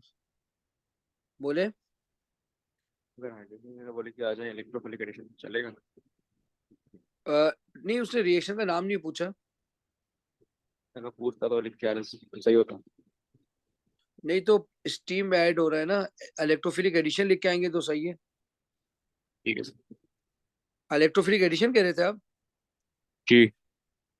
हाँ इलेक्ट्रोफिलिक एडिशन और ब्रैकेट में हाइड्रेशन. सही है. Draw the structure of B. अच्छा अब देखें ये कह रहा है इसके अंदर ना OH के अंदर KBr डाला है. तो बताइए Br अटैच होना चाहिए कि नहीं अटैच होना चाहिए? होगा सर. आपको मेरी बात समझ आ रही है ना. यहाँ था OH. तो जब आप इसमें KBr डालोगे in the presence of H3PO4 H3PO. आपको मालूम है फॉस्फोरस. ठीक है. हेलोजन के साथ जब भी आता है आपको मैं बता चुका हूं वो OH का दुश्मन होता है. बोले मैंने बोला था नहीं बोला था? जी. तो ये वापस इसमें होगा. मेरे बच्चों में तुम लोगों से ज्यादा थका हुआ हूँ इस वक्त, मैं कंटिन्यूअस क्लास ले रहा हूँ, यकीन मान लो तुमसे पहले 2 क्लासेस मैंने ऑनलाइन ली है। चलो, name the type of reaction that occur in reaction 3। Nucleophilic substitution.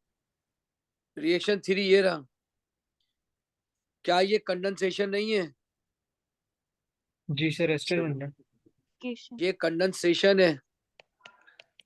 Alcohol और कार्बोक्सिलिक एसिड, ये देखें कार्बोक्सिलिक एसिड है, ये अल्कोहल है, दोनों कंडेंस हो रहे हैं ना बेटे। जी सर। तो इसका नाम होगा कंडेंसेशन। कंडेंसेशन। अगर आप एस्टेरिफिकेशन कह रहे हैं तो एस्टेरिफिकेशन भी सही है, लेकिन ब्रैकेट में लिखेंगे कंडेंसेशन और एस्टेरिफिकेशन।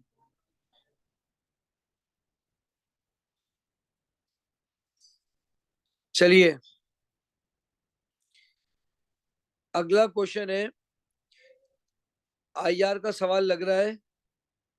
सिंपल काम की बात जो ये कह रहा है कि रिएक्शन 3 में क्या चेंजिंग आएगी, रिएक्शन 3 में ये पूछ रहा है कौन सा फंक्शनल ग्रुप लग जाएगा, किस बॉन्ड की चेंजिंग आ रही है रिएक्शन 3 में। बोलो किस किस चीज की चेंज आ रही है? ऑक्सीजन डबल बॉन्ड लग रहा है। ऑक्सीजन डबल बॉन्ड लग रहा है। अब आपको ना यही डेटा बुकलेट के अंदर वैल्यू दी हुई होगी, ठीक है? सर पेपर के एंड यही पे लिखी हुई होती है। यही देखें, है क्या कह रहे हैं? यहाँ लिखी हुई थी ना यहीं पे। यहाँ लिखी हुई है 1710 तो 1750 वाली। हाँ देखें, ये कार्बन ऑक्सीजन एस्टर बना हुआ है। थर्ड वाला है उसमें। एस्टर ही बनाया ना, क्या बनाया बोले? हाँ एस्टर ही बना है सर। सी डबल बॉन्ड अच्छा, ओ। लेकिन इसमें तो कार्बोनाइल भी है, चेक करें रिएक्शन 3। ये देखें इसमें तो कार्बोनाइल भी है और एस्टर भी है। देखते हैं कहीं कुछ लिखा है एस्टर सा। एस्टर क्या कार्बोक्सिलिक है? नहीं। नहीं, एस्टर तो है, लेकिन ये भी तो है कार्बोक्सिलिक एसिड। आइए पूरा पढ़ते हैं क्या कह रहा है सवाल। नहीं सर कागज रिएक्शन तो उसने ऐड किया है, रिएक्शन के बाद जो बन रहा है वो नहीं लिखा हुआ था। हाँ कह तो रहे स्पेल्डर बनाया हाँ था कह उसने। रहे हाँ कह रहे कि state the change you would see in the infrared during the reaction. तो बेटा ड्यूरिंग द रिएक्शन 3 COOH की P गायब हो रही होगी और और एस्टर डबल की बॉन्ड ओ। अपीयर हो रही होगी। सही है। तो स्टेट करना बोले होगा मेरी कि बात कितने वेव नंबर पे आएगी। क्या चीज? बता रहा हूँ कि कितने वेव नंबर पे आएगी। हाँ वो बताना होगा ना, उसके पूरे मार्क्स हैं। तो आप जरा, आपके पास अगर बताएं जरा कार्बोक्सिलिक एसिड की कितने पे? कार्बोक्सिलिक एसिड की है 1740। 1670 1740, ये डिसअपियर होगी और एस्टर की अपीयर हो जाएगी, ठीक है? तो जो बॉन्ड रिस्पॉन्सिबल है वो कार्बोनाइल है, ठीक है? आप लिखेंगे ये क्या दिया हुआ है, इंफ्रारेड एब्जॉर्प्शन रेंज, वेवलेंथ दी हुई है, वेवलेंथ, वेव नंबर दिया हुआ है, wave number reciprocal of wavelength दिया हुआ है, इसे फ्रीक्वेंसी भी कहते हैं। लिखेंगे वेव नंबर चेंजेस। बताइए अल्कोहल कार्बोक्सिलिक एसिड का कितना दिया हुआ है? 1740 मैक्सिमम जो उसको दिया हुआ है। फ्रॉम 1670 से 1740, ब्रैकेट में लिख दोगे कार्बोक्सिलिक एसिड की बात हो रही है। ये कार्बोक्सिलिक एसिड 2 कितने पे चेंज हो रहा है? 1710 से 1750। 1710 टू 1750। ये किसकी है? एस्टर की है। सर अब इसे स्पेसिफाई करने की जरूरत तो नहीं पड़ेगी ना, टेबल तो नीचे ही दिया हुआ है। बेटा 2 नंबर का सवाल है, जब तो पूछा है वो अच्छा आपसे। अच्छा, 2 नंबर का, ओके सर। ठीक है, चलिए अब अगला सवाल है, complete the equation and suggest the product of the reaction of H3PO3 with methanol। H3PO3 का मिथेनॉल के साथ रिएक्शन है CH3OH से। अच्छा जी, बन क्या रहा है? ये बन रहा है, ये बन रहा है।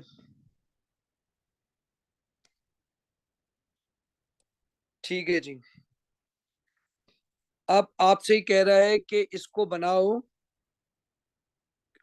क्या बन रहा है ये देखना होगा। ठीक है, react with alcohol to form organophosphate. बस ठीक है, फॉस्फेट बॉन्ड बनाना पड़ेगा आपको, बिल्कुल इसी तरह से। देखें, ये रहा फॉस्फेट,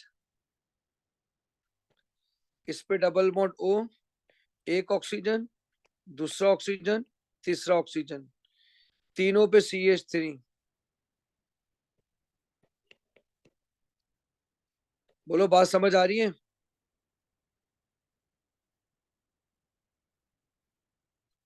ओ भाई बात समझ आ रही है? यही तो मांग रहा है ना वो। जी तो सर। भाई मेरी आवाज यही मांग रहा है ना? हाँ, उसने बताया है ना तो कि आगे आप लेकर कैलकुलेट लगा देंगे। बस आप यही लिखेंगे, P double bond O along with water. कितने वाटर है यहाँ पर? इसमें कितने हाइड्रोजन है? इसके इस तरफ है 3 3 9 9 10 11 12 13 14 15 हाइड्रोजन है। 3 3 9, 15 के लिए 6 चाहिए तो 3 आएगा इधर। बोले बात समझ आती है याली? जी सर। जी सर, समझ गया। चलिए अगला मास स्पेक्ट्रम का सवाल है। मास स्पेक्ट्रम का सवाल है, आपसे कह रहे हैं नंबर ऑफ कार्बन एटम निकालो। फॉर्मूला बताया नंबर था ऑफ ना, तो उसके कार्बन लिए के नंबर ऑफ कार्बन एटम के लिए M+1 चाहिए होता है, चाहिए होता है और क्या चाहिए होता है? M M plus. चाहिए होता है, M। तो M की है 12.7। 7। तो बेटा number of carbon is equal to 100 100 upon 100 1.1 multiply by M+1 1 divided by M+। तो 100 डिवाइडेड बाय 1.1, M+1 इज 0.84 और M+ है 12.7। बोले क्या आंसर आ 6.01। जाएगा? 6.0। 6.01, तकरीबन 6। तो यहाँ 6 आ जाएगा, 6 आ जाएगा। Number of carbon atom in T is 6। तो भाई C6 आ गया। बोलो हाइड्रोजन कितने होंगे? ऑर्गेनोफॉस्फेट का अवस्था, फॉस्फोरस को देखना पड़ेगा। सर 6 यानी भाई देख, C2H5 का लगा देंगे हर जगह, तो 6 6 हाँ तो फिर हाइड्रोजन कितने हो रहे हैं? 15। 15। कैसे 15 कैसे हो रहे हैं? C2H5 अगर हम लगाएंगे तभी कार्बन 6 6 लगेंगे, क्योंकि हम 3 जगह R ग्रुप्स लगाने C2H5 के। सही बात तो है। R का मतलब है CnH2n+1, ऐसे। सर आर का एल्काइल। ग्रुप लगा रहे हैं उसने, आर को। बोले यही बनेगा। सर वो फॉस्फोर और ऑक्सीजन ये सब नहीं लगाएंगे? नहीं वो तो लगा रहे हैं, पहले आप मुझे ये बताएं ना हाइड्रोजन कितने होंगे? ये कंफर्म है, ये सही लग रहा 15 ही होंगे ना सर, 3 हर जगह लगेगा तो 15 हो जाएंगे। नहीं 15 कैसे लगेंगे? 5 5 लगेंगे तो 15 होंगे ना। है। जी। अच्छा होगा तो सीरीज पे लगा। तो C2H5 C2H5 C2H5 यही बनता है ना। जी।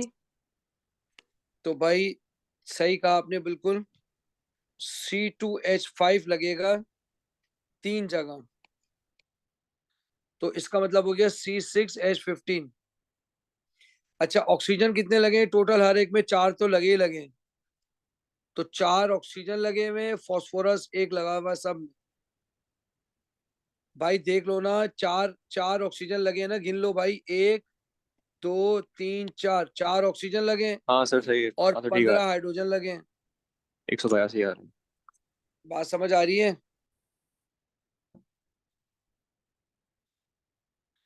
जी सर। चलिए चलिए, अब लास्ट क्वेश्चन है, ऑर्गेनिक केमिस्ट्री का ही है। एक तरफ लैक्टिक एसिड है, एक तरफ पायरुविक एसिड है। आपसे कह रहे हैं ऑप्टिकल आइसोमर की डेफिनेशन बताओ। Explain why lactic acid exist as optical isomer. बताइए कायरल लैक्टिक कायरल कार्बन होगा कायरल। उसके पास। यार क्या बात है भाई, ये रहा कायरल कार्बन, ठीक है। तो लिखेंगे, कितने नंबर का सवाल है ये? 1 नंबर का सवाल है, ठीक है। Presence of chiral it carbon. Has chiral carbon, it has chiral carbon, बिल्कुल सही है। चलिए अगला सवाल है, गिव सिस्टमैटिक द मतलब क्या होता है? सिस्टमैटिक है। सिस्टमैटिक मतलब क्या होता है? आईयूपीएसी। IUPAC, लैक्टिक एसिड का नाम लिखना है, ठीक है। तो बेटा नाम शुरू होगा कहां से? कार्बन काउंटिंग शुरू होगी, 1 2 3। 2 hydroxy propanoic 2 hydroxy 2 hydroxy propanoic acid, बिल्कुल सही है। 2 hydroxy propanoic acid, 2 hydroxy propanoic acid. अगला क्वेश्चन है, label hydrogen bond show any relevant dipoles and lone pair of electron. Sir हेडमोन तो OH पे आएगा। अच्छा, ये कह रहे हैं लैक्टिक एसिड फॉर्म, एक minute, form hydrogen bond with water, water के साथ बनाना है। कंप्लीट वांट टू शो पानी द का। Formation of hydrogen bond between the molecule of lactic acid, 1 molecule of water. ठीक है, अब देखें क्या होगा। तो अब आप अगर चाहें तो ऑक्सीजन का लोन पेयर ले और हाइड्रोजन ले और इसका पानी के साथ रिएक्शन करा दें यूं। सर आपको मेरी पानी के बात समझ आ रही ऑक्सीजन है? को भी लोन पेयर ले सकते हैं ना? हाँ, आप वैसे भी उल्टा कर सकते हैं, सही। ठीक है। तो आपको मैंने 3 नंबर के लिए पहले सिखा चुका हूँ, ये है हाइड्रोजन बॉन्डिंग। इस पर नेगेटिव चार्ज आएगा, इस पे पॉजिटिव चार्ज आएगा, इस पे पॉजिटिव चार्ज आएगा, इस पे नेगेटिव चार्ज आएगा। आपको बात समझ आ रही है? एटलीस्ट 3 सर चार्जेस दिखाने पड़ेंगे जी। जो इसमें H लगा हुआ है, अगर हम पानी का ऑक्सीजन जोड़ दें तो भी चलेगा ना उसमें? तो भी चलेगा, तो भी चलेगा, ठीक है। ठीक है सर। चलिए अब हमारा लास्ट पार्ट है इसका। जो आप करवा चुके हैं ऑलरेडी। हाँ, ये हम करा चुके, लेकिन दोबारा कर लेते हैं। आपसे ही कह रहा है कि भाई ये इलेक्ट्रोफिलिक एडिशन है, इसका मैकेनिज्म लिखें, ठीक है। ये इलेक्ट्रोफिलिक रिएक्शन है, इसका मैकेनिज्म लिखें, ठीक है। पाई इलेक्ट्रॉन की रिपल्जन की वजह से ब्रोमीन का एक इलेक्ट्रॉन इधर आ जाएगा, डेल्टा नेगेटिव चार्ज। और एक इस पॉजिटिव ब्रोमीन पे आ जाएगा डेल्टा पॉजिटिव चार्ज। जैसे ही थोड़ा टाइम मिलेगा, ये पाई इलेक्ट्रॉन से इस पे अटैक कर देगा। अब आपके पास क्या बनेगा? आपके पास बनेगा, कार्बोकेटाइन। हाँ, कार्बोकेटाइन, ठीक है। तो सेकेंड डिग्री कार्बोकेटाइन स्टेबल होता है, इसलिए मैंने यहां बनाया। ब्रोमीन को मैंने अटैच किया है इधर। सर हम चाहे दूसरी तरफ लगा दें, है ना? दूसरी तरफ भी लगा सकते हैं, लेकिन हमें कार्बोकेटाइन जो है ना वो सेकेंड डिग्री बनाना होगा, क्योंकि वो स्टेबल होता है, ठीक है। Second degree carbocation, second degree carbocation हो गया। ये स्टेप 1 आ गया स्लो, ये आ गया स्टेप 2 फास्ट। अब इस पे ब्रोमीन अटैच हो जाएगा, आपका प्रोडक्ट बन जाएगा। ये आपके पास जो है कार्बोकैटाइन इंटरमीडिएट है, carbocation intermediate, carbocation intermediate, carbocation intermediate, carbocation intermediate. बात समझ आ गई है जी मेरे सर। बच्चों? बात समझ आ गई है? जी सर। अच्छा, ये कह रहा है write an equation for the oxidation of lactic acid to pyruvic acid. Sir भाई जल्दबाजी नहीं करो प्लीज बेटा, आराम से करो, ठीक है। The third step of figure 4.4, ठीक है जी। आपको ऑक्सीडेशन दिखानी है मेरे बच्चों, ठीक है। और ऑक्सीडेशन दिखाने के लिए आपने ये निशान लगाना है, ठीक है। अब मेरी बात गौर से सुनो, क्या तुम्हें यहाँ चू नजर आ रहा है? चू, ये जो मैंने बताया था तुम्हें, सर इसे कंपनी किस बन में जाएगा। कन्वर्ट करते हैं? बोलो, इसे किस में कंपनी। कन्वर्ट करते हैं? CO क्या कीटोन बात, कंपनी में कन्वर्ट कर देते हैं, कीटोन में कन्वर्ट कर देते हैं। क्या जबरदस्त बात कही तुम लोगों ने, इसको मैंने चेंज कर दिया, कंपनी में कन्वर्ट कर दिया, यानी कि कीटोन कर दिया। बोले ये जो चीजें गई हैं, 2 हाइड्रोजन, ये कहाँ चले गए? H2O बनाएगा। सर वाटर बनाएंगे। H2O बना लिया, H2O बना लिया। अल्लाह तेरा लाख लाख शुक्र है। चलिए अब ये लास्ट है। अब ये कह रहा है कि computer table 4.1 synthesis shown in figure 4.3 4.4। चलिए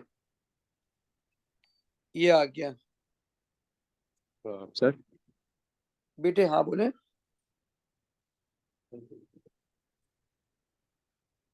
बोले बेटे। ये ठीक है। 4.4 पूछ रहा है, ठीक है। मेरा साथ दीजिएगा, मुझे बताइएगा इसमें कितने कार्बन है, इथेनॉल में कितने कार्बन है? 2। 2। और इसमें कितने कार्बन है? 3। 3। तो किससे रिएक्शन हुआ होगा बेटा? सर वो HCN साइनाइड से। से। साइनाइड से। शाबाश शाबाश। तो भाई आपने रखा होगा HCN और और NaCN। और KCN NaCN कैटलिस्ट या KCN से। KCN, और इसमें H2SO4 भी डाला होगा C2 कॉन्सेंट्रेटेड। रिएक्शन के लिए ना। सर हीट एंड रिफ्लक्स भी करेंगे। हाँ, हीट अंडर रिफ्लक्स भी कर सकते हैं। ये देखें, ये OH लग जाएगा, इसी पे साइनाइड लग जाएगा। ऐसे ही है ना बेटा? ऐसे ही सिखाया था ना, एक ही उसी कार्बन पे साइनाइड, उसी कार्बन जी पे सब सर। कुछ हो जाएगा ना। जी सर हाँ। बिल्कुल। अच्छा, अब वो क्या कह रहा है, स्टेप सेकंड स्टेप में तुमसे क्या कह रहा है कि कू बना दो, कू। तो NOH क्या डालेंगे। डालते हैं इसके अंदर? Sodium hydroxide NOH। डालेंगे या H2SO4? NOH। क्यों H2SO4 NaOH से क्यों भी वो डालेंगे? बनता है, क्यों एसिड सर? हाइड्रोलिसिस सर करेंगे, H2SO4 डालेंगे सर, वरना वो सॉल्ट बन जाएगा। H2SO4 डालेंगे, एसिड वरना हाइड्रोलिसिस कूना करेंगे, बन ठीक है। जाएगा। अच्छा हाँ, वरना तो सॉरी सर। कूना, वरना तो कूना बन जाएगा। H2SO4 डालेंगे इसके कॉन्सेंट्रेटेड। अंदर, ठीक है। डाइल्यूट डाल दें, कंसंट्रेटेड डाल दें, उससे कोई फर्क नहीं पड़ता।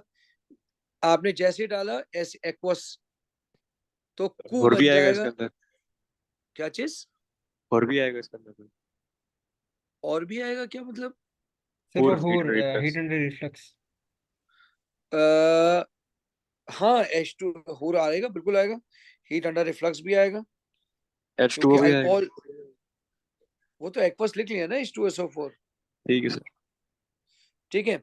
अच्छा, फिर आपने ऑक्सीडेशन करनी है। ऑक्सीडेशन के लिए आप एसिडिफाइड K2Cr2O7 डालेंगे। मैं बार बार कह रहा हूँ, अल्कोहल की ऑक्सीडेशन करनी हो तो K2Cr2O7 डालो। वो नम हार्श होता है ना, ओके मैंने। जी, चलो मेरा बच्चा, जल्दी से मुझे बता दो पहले कि वाले में सर HCN 4.4 आएगा। में वो पहले तुमने डाला फर्स्ट था HCN, NaCN या KCN। गैशियस लिखना लाजमी, गैशियस KCN, और और H2SO4। इसके H2SO4। फिर तुमने क्या डाला था? H2SO4 एक्वस, फिर तुमने डाला था K2Cr2O7 slash H for the depth. Acidified, यहाँ तुमने हीट अंडर रिफ्लक्स भी किया था। अब आ जाओ दूसरे वाले में जिसमें तुमने ब्रोमीन डाला है, ब्रोमीन।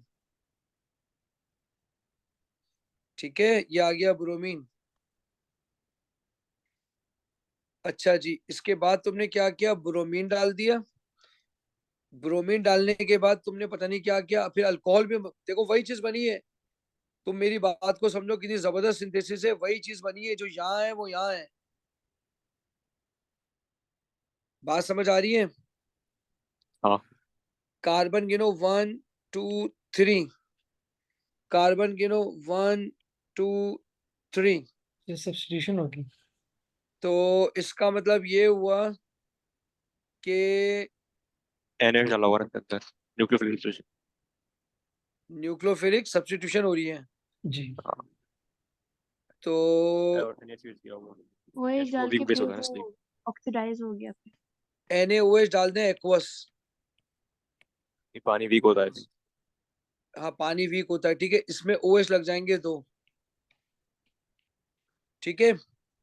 NaOH डालने से 2 OH लग जाएंगे, और फिर अगेन K2Cr2O7 डाल दें, एसिडिफाइड। ये डबल बॉन्ड O लग जाएगा, यहाँ डबल बॉन्ड O लग जाएगा, कार्बोक्सिलिक एसिड बन जाएगा। हो गया सर। हो गया। क्या क्या डालेंगे आप बताएं जरा दोबारा जल्दी से। Br2 डाला, और फिर क्या डाला? NaOH एक्वस और NaOH एक्वस डाला, इथेनॉलिक डालोगे तो अल्कीन बन जाएगा। जी और आगे फिर आएगा आपने K2Cr2 K2Cr2O7 slash H acidified. चलो मेरे बच्चों, मेरा खाना आ गया है और तुम्हारा पेपर भी हो गया है, ठीक है। सर इसकी PDF ये भेज दीजिएगा। ये मैं इसकी PDF कल नहीं भेजूंगा, आज ही भेजूंगा। चलो जब भी भेज दीजिएगा। मैं बिल्कुल अभी भेजता हूँ इसको, ठीक है बेटे। सर कल हो गई है वैसे। हाँ, कल हो गए। चलो बेटा, मैंने खाना भी नहीं खाया है। अल्लाह हाफिज। Okay sir, thank you. अल्लाह हाफ़िज़ सर। अल्लाह हाफिज बेटा, अल्लाह हाफिज। अल्लाह हाफिज सर।